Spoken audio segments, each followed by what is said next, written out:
Kapag may nakita kayong ganito sa pag-uusapan natin, nako ay huwag nyo nang palagpasin. Pagkakataon mo na iyan. Kung gusto mo magkaroon ng kakaibang galing. Pero kung ayaw mo naman, edi okay lang baliwalain mo na lang. Pero bago tayo magpatuloy, kung kayo ay bago lang dito sa aking munting channel at hindi pa nakasubscribe, pindutin nyo na ang subscribe button at notification bell para isa rin kayo sa unang mga kapanood kapag mayroon akong bagong upload. So ayun na nga, magandang buhay mga kaibigan, welcome back na naman sa ating channel. Alam nyo ga na humihinto rin ang pag-agos ng tubig sa batis o kaya naman sa mga ilog o maging sa sapa.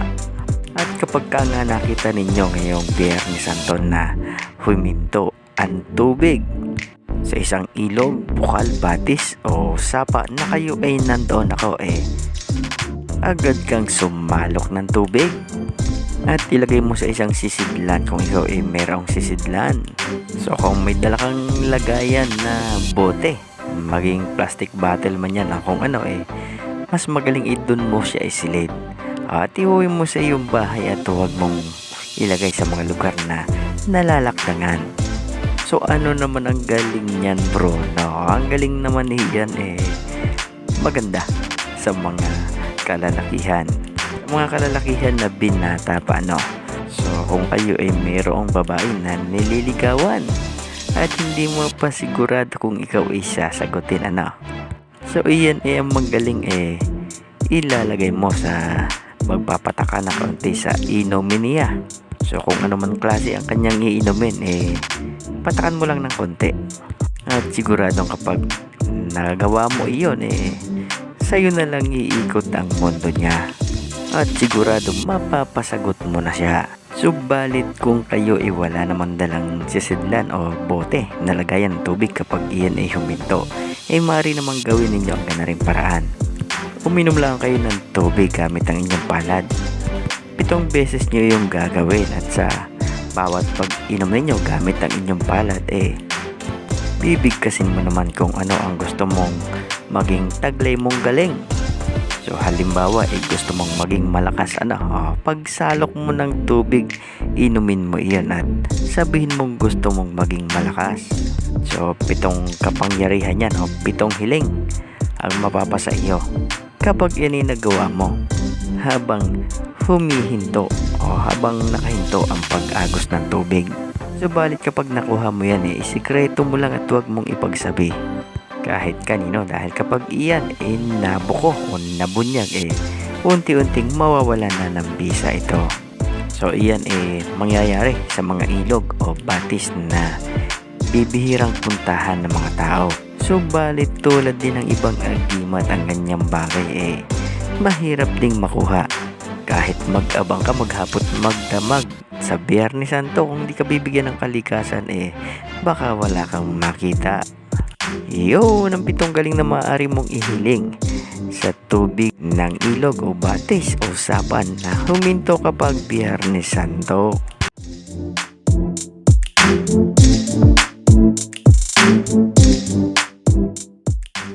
Limang mutya ng hatid ay swerte sa pag-ibig. Unayang mutya ng sampagita. Kawangis ito ng sampagita. Karaniwan ang mga ito hindi pa nakabuka o yung bubot pa na naging bato na. Ibalot sa pulang tela at kwentasin. Kung ayaw kwentasin, pwede naman na ilagay sa isang maliit na sisidlan. Ang mahalaga nakadikit sa inyong mga katawan. Pangalawa, ang mutya ng susong dalaga. So maraming klase ng suso, mayroong matulis at mayroong mahaba. So ito yung susong dalaga na hindi naman kahabaan pero matulis din. Kapag nakakuha ka ng bato sa loob niyan, o kaya naman siya mismo naging bato, iyan ay matatawag din na mutya ng susong dalaga. Ganon din ang proseso, maaring kwentasin o kaya naman daladalahin na nakadikit sa inyong katawan.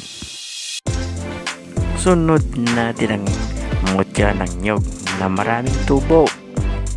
So ito yung nyug na maraming sumibol. So kung ang pangkaraniwan ng nyug na tumutubo sa isang bunga ng nyug ay isa, so kapag yun ay sumibol ay marami, kunin ninyo at patuyuin at daladalahin magaling na pang-akit at panghalina. Sabayan mo ng kindat at ngiti sa dalaga, tiyak sa'yo siya ay mahahalina. Sunod naman natin ang mutya ng papaya. Puting buto ito na makukuha sa loob ng papaya. Hindi ito katulad ng pangkaraniwang buto, ang laki. Ito ay mas malaki na hugis. Hugis bilog na tilaga ay may kontil. Parang bawang ito subalit may konting biyak. So hindi ito katulad ng ibang mutya na naging bato. Ang karaniwang mutya ng papaya hindi bato, kundi puting buton na malaki. So patuyuin ninyo mabuti sa sinag ng araw. Pag tuyong-tuyo na, ibalot sa plastic bago ibalot sa pulang tela. At ganon din ang proseso, maaaring kwintasin o kaya naman ay daladalahin na nakadikit sa inyong katawan. Sunod naman natin panlima, ang mutya ng dayap. Maaaring makuha mo ito sa loob ng dayap o kaya naman ay sa ilalim ng puno ng dayap. Ito ay buto ng dayap na naging bato. Magaling ito na pang-akit sa mga babae, lalo na kung sa oras ng pagkipag-usap mo sa iyong nililigawan o napupusuan, ilalagay mo ito sa iyong bibig. Isusubo mo ito na tilaga ikaw ay may candy sa loob ng iyong bibig. At kapag ka nga ginawa mo ito habang ikaw ay nakikipag-usap sa iyong nililigawan, tilaga ay laway na laway siya sa iyo at gusto ko niyang tikman. So ang mga mutyang ito ay magandang daladala ng mga lalaking halos hindi pinapansin ng mga kababaihan. Dahil kapag meron ka nito, kahit wala kang motorsiklo o auto o hindi paldo-paldo ang laman ng wallet mo, tiyak kong may mahuhumaling sa'yo. Subalit paalala, huwag abusuhin ng kanyang bisa. Pumili lang ng isang babaeng tunay na mamahalin at hindi pa iyakin. Dahil kapag ginamit mo ito sa kalokohan o pang makarami, hindi maganda ang balik sa iyo niyan. Maaring ikapahamak pa ng iyong buhay. Paalala nga pala mga kaibigan, kapag kayo ay meron niyan at kayo ay mayroong nagugustuhan huwag kayong torpe. Magsabi dahil kahit sa panahon ngayon na moderno na bibihira pa rin naman konti lang ang babaeng nanliligaw at nagtatapat sa lalaki. Dahil kahit meron ka niyan at hindi ka marunong magsabi o magtapat sa iyong nagugustuhan o napupusuan, wala rin iyang silbi. At ayun nga ang bisa ng 5 mutyang ating napag-usapan kapag kayo ay nakakuha. So mas magaling kung kayo mismo ang nakakuha at hindi ninyo pinili, sapagkat marami ngayon ang hinulma. So mag-ingat, nagastusan ka na hindi pa gumagana. Yun, hanggang sa muli. Good luck, God bless, at ingat kayo palagi.